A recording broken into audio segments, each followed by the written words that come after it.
Feyfela.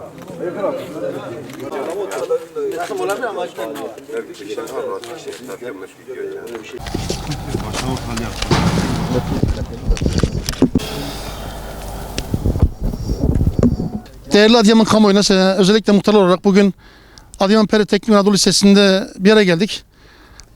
Bizim burada bir araya gelmemizin amacı arkadaşlar, biz Adıyaman gençliğini, Adıyaman'ın çocukluğunu, çocuklarımızın geleceğini düşünmek amacıyla geldik buraya. Bizim herhangi bir art niyetimiz, kimseye karşı bir husumetimiz yok.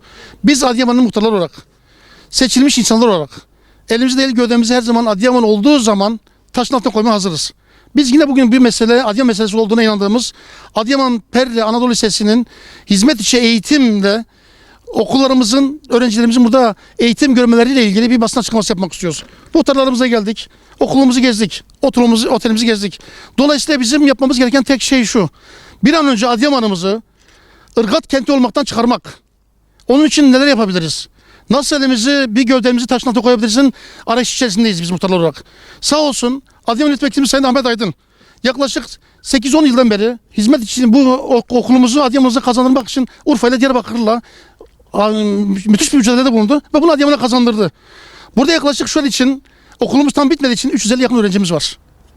Bu 350 öğrencimiz de şu an ticaret sesinde ortak bir öğrenim görmekteler. Zor bir şartlar altındalar. Şu an okulumuzun bazı sıkıntıları var ve bununla giderilecek.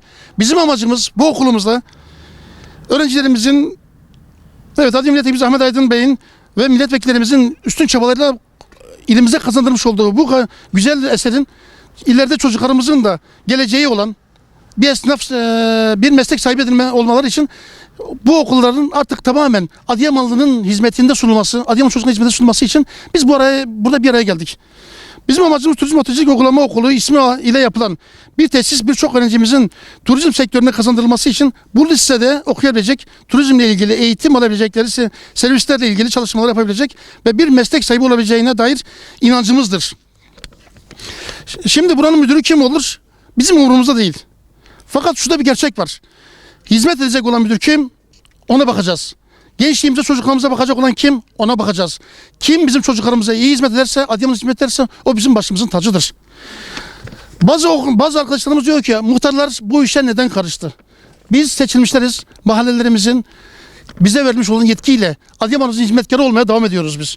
Her şeye her bütün yaraya kabuk bağlamasına izin vermediğimiz için Adıyaman'ımızın ırgat kenti olmasının bir an önce uzaklaşması için bu çocuklarımızın burada eğitim görmesini istiyoruz biz.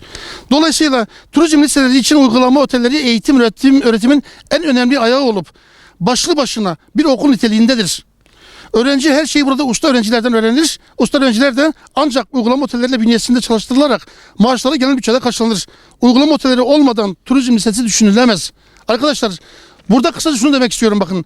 Burada çalışacak olan şu an 350 öğrencimiz. Önümüzdeki sene 500-600 öğrencimiz olacak. Bu öğrencilerimiz yarın öbürsü gün burada iş sahibi olacaklar.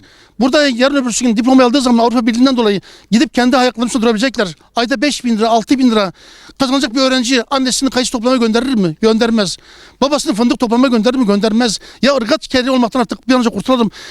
Bazı arkadaşlar diyor ki burası hizmet içi, biz hizmet içine karşı değiliz, hizmet içi eğitimine karşı değiliz arkadaşlar, bakın. Hizmet içi Adıyaman olan her türlü yatırımın yanındayız biz. Her türlü güzelliğin yanındayız.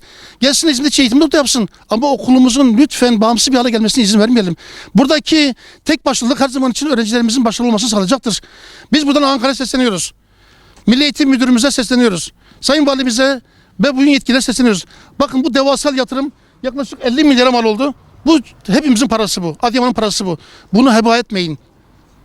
Öğretmenlerimiz gelsin burada hizmetini yapsın.